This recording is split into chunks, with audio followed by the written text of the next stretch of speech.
Hi, everyone. I'm Lisa Toney, and this is the Anchored in Hope podcast. Thanks for joining us today. And today, our guest is Ali Bolsinger. We're so glad you're here, Ali. Thank you. It's great to have you here.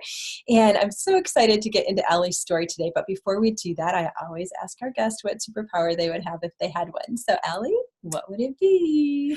I think I would want to be able to speak every language. Speak and understand every language possible. Yeah. So you could go anywhere. I could go anywhere, communicate with anyone, be able to understand anyone. I love that. That would be such a fun one. That's a great one. Yeah. All right. Well, we're going to dive in today and just talk a little bit with Ali about kind of hearing from God and discerning her call and her purpose and where she's at with that. So, Ali, take us back a little bit to where and how you grew up and kind of what your relationship was with the Lord as you were growing up. Yeah. So I grew up in a church, and I was a pastor's kid. So I always I've grown up with God in the center of my life and in our family, and as well as just deeply enriched in the church as a whole. So that's all I really ever knew from 6 months to about 18 years. That was my whole experience. So growing up in the church, deeply enriched, had my own faith that became my own throughout the years, but it was always kind of part of my life as a whole. So was that a good experience for you, or was that challenging sometimes, or how was it for you? Yeah. I mean, I will say it was a really incredible experience. There were hard times, and I think being in a bigger church and growing up in the church and people knowing you, there were moments of, okay, I wanted this to be private, or I want to be a teenager and not be looked at or not be in the known. fishbowl. Yes. But really for most of it, I had an incredible experience, and that really was because of my parents. They let me and my brother just completely be our own people and let us have our own faith and kind of grow into ourselves if we wanted to participate or not. We just got to be teenagers. So that's so great. How do you think your parents did that in a way that was really able to kind of keep you guys connected? Is there anything that you feel like they did specifically? Yeah. I mean, I think they gave us so much freedom. They definitely emphasize, when we go to church, we're doing it as a family. Mm-hmm. And so you're not going because you're a pastor's kid. We're going as a family, and this is part of our family. But with it, let's look at all of the really incredible places that the church comes into our lives. So they wanted me to be involved, and they wanted me to be invested, but really it was our choice. So when I chose to be a part of either high school ministries or to serve or to go on mission trips, is because I felt the call to do that rather than just like doing an obligation, it. Right, because I had to. So I think with that, I was connected because I had the freedom to be, but also supported because my parents made it a priority just in our family as a whole. That's so great. And I wanted to kind of get that piece in there, because I feel like for people who, are bringing their kids to church, we want to figure out ways that we can do that parenting wise, that it, raises kids that feel like it's an enjoyable experience, not something they're getting dragged to do, forced to do. Right. Okay, well, tell us a little bit about, did there come that point in time when you had to make your faith your own and kind of anchor your soul in Jesus for yourself? Yeah. I mean, I think it was really throughout high school. It was these moments of, okay, this is something real, and this is something that I have my own relationship with God. This isn't just because my parents are in the church. This isn't just because my dad's a pastor. It's actually, he's my father. And so I think throughout high school specifically, I got to go on a few mission trips, and I had a few hard things come up that I had to really decide, okay, do I believe this is God? Do I actually believe that I'm not in this alone? And I think those combined, the mission trips and the hard moments, were really, I had to choose.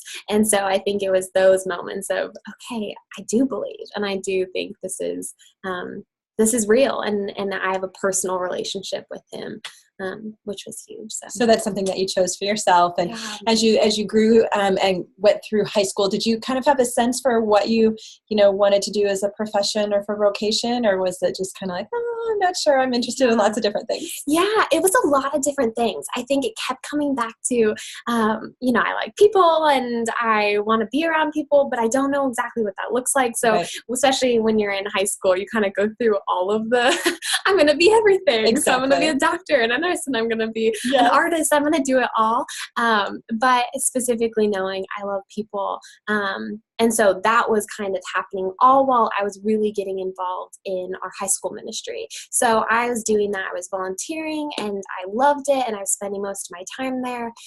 But it was always this, this is what you volunteer to do. It's not really what I'm going to do as my profession. As your profession. Okay. Yeah. Okay. Yeah.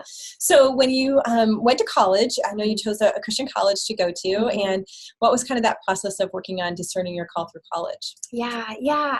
So right when I came into college, I had this moment of, okay, I think I want to major in Christian ministries, which is funny because I would go in and I love the classes and I love the people and I love the professors, but I would always say, I'm not going to do Christian ministries as my profession. I think it was the same as I thought throughout high school is I'm going to do this, but I'm not going to do it as my profession. So something else will come out of this.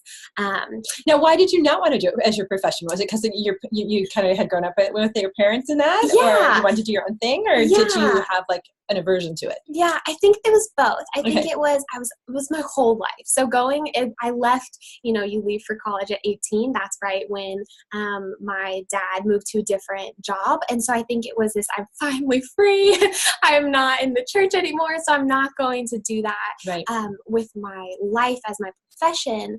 But it was also this moment of, I just don't see a lot of people that I really connect to, that I see are like me doing those kinds of jobs. Mm-hmm. So there would be, I would see my dad, I would see other women, but it was always this, like, I don't really relate.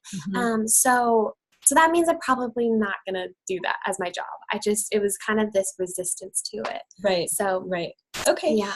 And so as you started to explore different things in college, what was your process in trying to figure out what God wanted you to do? Mm-hmm. What was your process for that? Yeah. So, early on my freshman year, I got really involved in Young Life, which is just an organization that works with high schoolers, and that kind of brings them closer to God, but it's a parachurch, so it's not within the church. So with that, I realized, I love doing this, and I loved getting to teach, and I loved getting to connect with these students, and I would just notice it. I think a lot of my story about my call was just noticing and kind of putting a pin, like, okay, I really like doing this, but I'm never going to do ministry. That was always my mentality. I love doing this. I think I'm okay at this. People are telling me I'm good at this, but I'm not going to do that. I'm going to be a really good volunteer. Right. And that's always kind of what I thought is I'm always going to be a part of the church. I'm always going to be invested, but I'm not going to do this as my profession. So that was a big part of the beginning of noticing that, leaning into that, being so invested and realizing all of these passions I had were within doing ministry, were connecting with these students. But then I would go to my classes and they would all be Christian ministry focused classes, so leadership and preaching, and noticing there was more than just doing high school ministry. And I was kind of holding that balance of, okay, I'm learning these things and I'm really interested and I really like doing this. The high school ministry, but again, I'm not going to do ministry. So that was just the constant mentality of it.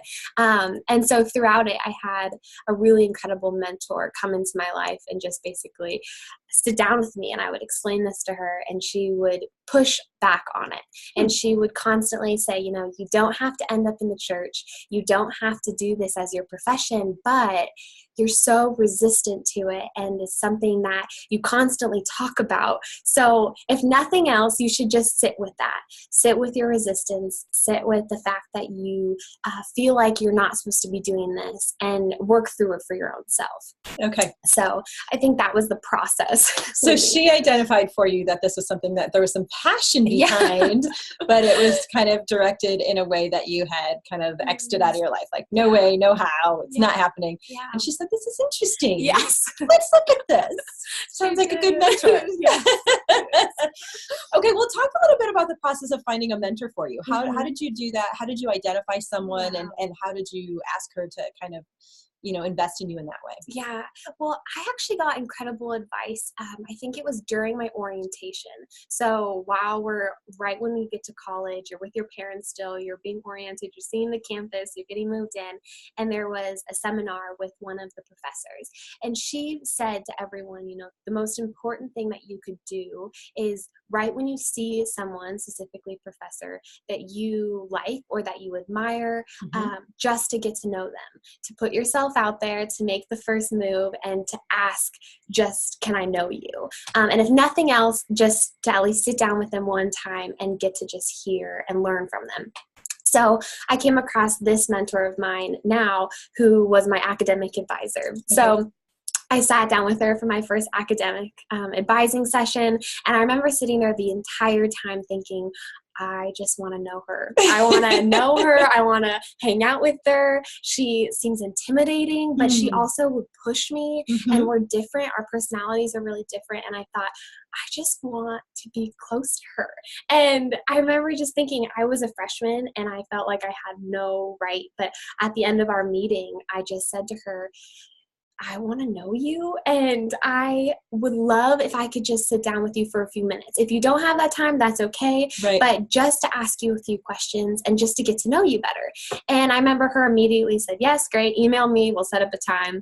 And I remember my heart was pounding, and it was such a scary experience as a freshman to actually put yourself out there. Oh my goodness, sure. And to just ask. And so doing that, and then ever since then, I mean, we met and immediately we connected, but immediately she just really stepped into my life. And then I remember I had to have another one of those conversations with her saying, I want this to be a regular thing. Like, I want to do this with you regularly, where you come into my life, you mentor me, and I get to learn from you. And it was scary, but it was one of the best experiences to actually ask for someone to come into your life. And And I love that you shared that, Ali, because I feel like, I think most people look for a mentor, would like to have that, and they don't know where to start. Yeah. And so I always tell people it usually works far better if you initiate it and you find someone, because sometimes when you just put people together, sometimes it works out, but often, you really need to find that person that you're looking to learn from.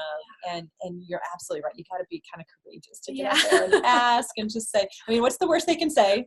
Is no, and then you're not any worse off than you were, right? But if they say yes, then you have the opportunity to ask questions and learn from them and spend some time. So that's really cool that you're able to do that, and that she's been that kind of person for you in your life. So, okay, well, fast forward a little bit. I know that you were still really kind of resistant into going into full-time ministry, but you had an opportunity to go to Italy. And so take us through kind of what you were experiencing with Jesus as you went to Italy, and wrestling with that question that she had posed to you to kind of look at why there was so much resistance. Yeah. So I got the gift of getting to study abroad in Italy for a semester, and that was a big move for me. And when I made that choice, I'm going to step back from the ministry I've been doing, the friends, the experience at school. I'm going to go study abroad, but I'm also going to do this with students that I don't know. But in that, I just felt this, okay, God, I think you want me to be removed from everything that I know. And I think you want me to slow down, because I knew the program itself was based around slowing down, connecting just with yourself, with God, and getting to sit in the Italian culture, which was just a gift, but knowing you want me to be with you. You want me for months just to be with you in a foreign country, and to sit with whatever you want to bring up. And so knowing that going into it, I think created space for me to sit in that, and then to embrace and to lean and to learn. So I was open going into it. Okay, God, whatever you want to show, or whatever you want to show me into this time. So I love that you did that, because it almost reminds me of, how Jesus would pull away into the wilderness. It was like you almost intentionally did what Jesus had do when he needed some space and time to be really intentional about listening to God as his father. And, sometimes we resist doing that. We're like 40 days, oh my gosh, or going into the wilderness. But the wilderness can look really different for each person. And so for you to go into just a different culture and context where you didn't know anyone, where you were so dependent on Jesus that, you were listening in a different way than you normally did. Yeah. Is that fair to say? Very fair. Okay. Yeah, that is exactly the experience. And so really what I noticed was we would get to visit these cathedrals, we get to visit these churches, we get to walk inside and spend this time, and we get to learn about them, and we get to really sit in the Catholic culture and the religion of it all and get to see the deep roots of it.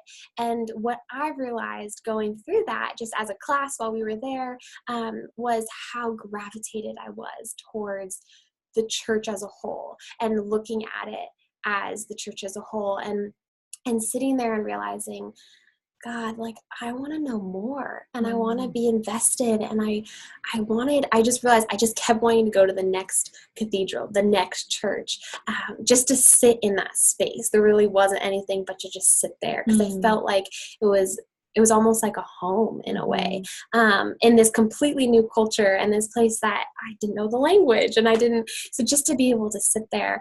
And so in a way that I had done throughout the years, I put a pin in that. Right. I put a pin in it, and I continued to move forward.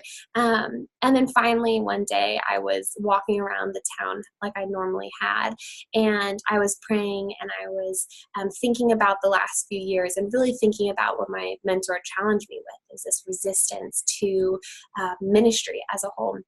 And what I had realized was, kind of came to this place of, do I actually believe that God would use all of me? Like, He created me exactly how I am. Would He actually use all of who I am if He called me into ministry? And I think it was this moment of realizing, for years I had said no to that question. No, I didn't believe. I would have to change myself. I'd have to change my expectations and the way that I wanted to lead, or the way that I wanted to be. And so it was no. And I remember laughing, like I was, it must have looked so silly, because I was walking around by myself, laughing to myself of, okay, this isn't what I've told friends. That's not what I've told the people I've done ministry with. I've always kind of said, no, God will call you where He is, and He will use you. And I've seen that even in my own life, but this is something that I thought, nope, like that's not something that He's going to be able to do. Isn't that so funny how we could like believe something so passionately for other people, and then we're like, all of a sudden we look at it, we're like, we have not been believing that for ourselves. Yeah. And so it's just this moment of, what if? What if I actually said yes? Like, what if I actually believed that God would be with me in it? If I actually said yes to this call in ministry, exactly who I am, with all of, my personality, with the way that I care for people, the way that I go about life, would He actually use all of that? And what would it actually look like if I trusted that I wasn't alone in it? And I think that was the moment. And there was such this freedom and such this hope of, okay, God, you're in this with me. And, all of I have had in the past, people tell me, you probably can't do that, or you probably shouldn't do that. And I think that added to why I thought, I can't see myself up there. Right. So it was this moment of saying yes, of fully believing, I do believe that He will use all of me in ministry if that's where He calls me. And I just remember sitting there with such this freedom of, now that I opened that door, it was terrifying. Now what are you going to do with me? I've been resisting it for 20 years. So now what are you going to do? But it was also this, I think, the most centered that I've ever felt of, knowing, you're going to use me, whatever that may look like, but you will use me. And me saying yes is the first step to that. And so in returning and telling friends and family this newfound direction, was that difficult? Was it exciting? Yeah. Did you hit resistance? Yeah, it was funny because during it, I remember right after I had that moment, me and God, I called my dad, and I remember saying to him on the phone, I think I'm supposed to go into ministry, and God's going to use all of me, and this is huge. And he knew my resistance throughout the years. And it was this incredible moment. This is a huge moment for me, but hit this incredible moment for him to say, like, of course that He's going to use you. Of course, we've known this. Yes. And it was just me needing to say yes. And he had always told me that that's, I could be used anyway. I had these gifts that God would use me and place me exactly where He wants you, but it needed me to say yes to it first. And it was incredible for Him just to, right in that moment, encourage and in a way push me forward into this next stage. So that was actually a lot of the responses that I got from friends and family, was people just saying, we've seen this in you. We knew that this was coming. Everyone knew, but except you. Everyone knew. And everyone told me, and every time I resisted, but they did, and they knew, and they encouraged. And really it was, now where is God going to take you? So. Yeah, well, that's so exciting, Ali. So how are you feeling now about as you kind of plan and prepare for the future? Yeah, I'm excited. And I think it's terrifying. It's absolutely terrifying, especially because this has been something that I've resisted my entire life. Mm-hmm. So to finally say yes to it feels like you're really giving up all control. Mm-hmm. And you really don't know what will come next. But at the same exact time, I think I felt more hope in the future, and more hope of just the way that God made me, and he's going to use that. So feeling excited and feeling encouraged, and just choosing for myself to even be placed around people that are helping me discern that, knowing I said yes, but I'm still not alone in it. So I have people that those days that I think I can never do this. What was I thinking? Everything that happened in Italy was a fake or a dream. Those people coming back to me saying, no, we still see this we in still you. see this. Yeah. I think that's so important. And I love how you've surrounded yourself with people that you can trust to speak into your life, and trust that they know you enough, and that they have a strong enough relationship with God that they're praying that through and listening to God with you and for you. And so it's this process together. And so, I would just encourage anyone out there who's really thinking about a call or trying to discern that from God, that some of Ali's story is so helpful for us, because it really models some of the things that can be helpful for us when we're trying to hear from God. And that is finding a space and time to really get away from everything and just really focus on the voice of Jesus in a unique way. And, I think also being able to talk to people who know you really well, and then also having that freedom just to say yes to Jesus, and trusting that God, who knows you and created you, is able to use your gifts and your talents and your personalities, all of you, in all of your complications and all of your messy life, that God really can have a purpose and a plan to move you forward and use you in ministry, or from whatever purpose that he really specifically lays on your heart and your mind and calls you to move forward in. So, Ali, thank you so much for sharing your story with us today. We sure appreciate it. And we are looking forward to seeing how Jesus continues to shape you and mold you and use you in the future. So thanks so much for joining us today. I'm Lisa Toney here with Ali Bolsinger, and together we want to encourage you to anchor your soul in hope and anchor your life in Jesus.